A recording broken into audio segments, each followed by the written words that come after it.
রান্না হচ্ছে দেখো। প্রথমে তেল দিয়ে দিলাম, এবার আলু ভেজে নেবো। স্টপ কর।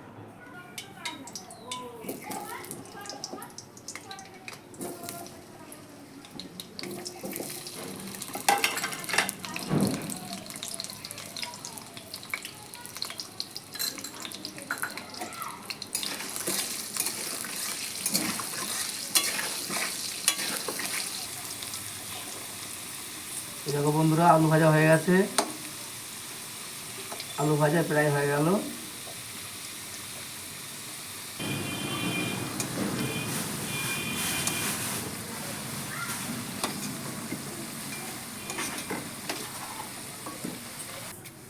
গোটা জিরে দিলাম, এই কতগুলো গেল গোটা জিরে। এবার দেবো ওটা কাঁচা লঙ্কা, শুকনো লঙ্কা ফোড়ন, কাঁচা লঙ্কা,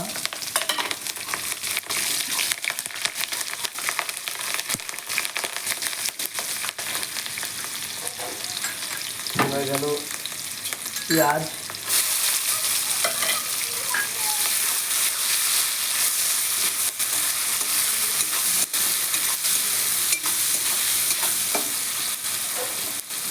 দেখো বন্ধুরা, পেঁয়াজটা লাল হয়ে গেছে, বেশ লাল হয়ে গেছে। এবার দিতে হবে রসুন বাটা। পেঁয়াজ লাল হয়ে গেছে, রসুন বাটা গেল। রসুনটাকে হালকা ভেজে নিতে হবে। হালকা ভেজে নেওয়ার পরে এবার যাবে জিরে বাটা। এটাকেও নাড়তে হবে অনেকটা, তাহলে ভালো সুন্দর কষানো হবে।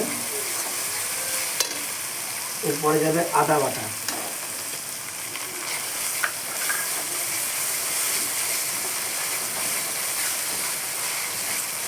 খুব সুন্দর কষে গেল। এবার যাবে একটু শুকনো লঙ্কা বাটা।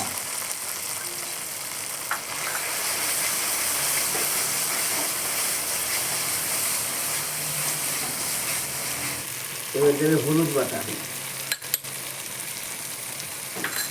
এবার যাবে লবণ। দেখতে পাচ্ছেন লবণটা দিয়ে হলো, লবণ দিয়ে দেওয়া হলো।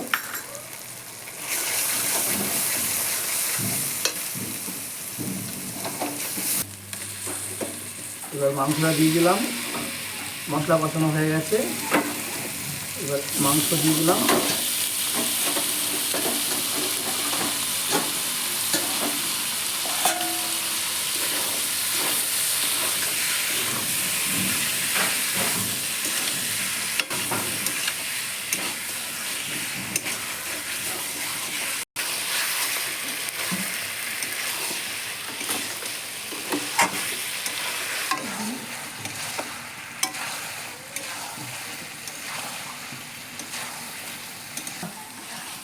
এবার হয়ে গেছে, মাংস কষানো হয়ে গেছে, কষানো কমপ্লিট।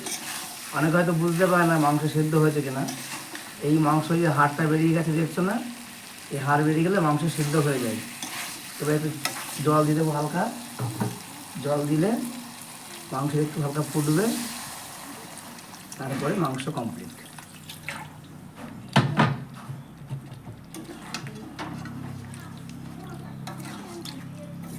ওই যে বন্ধুরা, মাংস রান্না কমপ্লিট।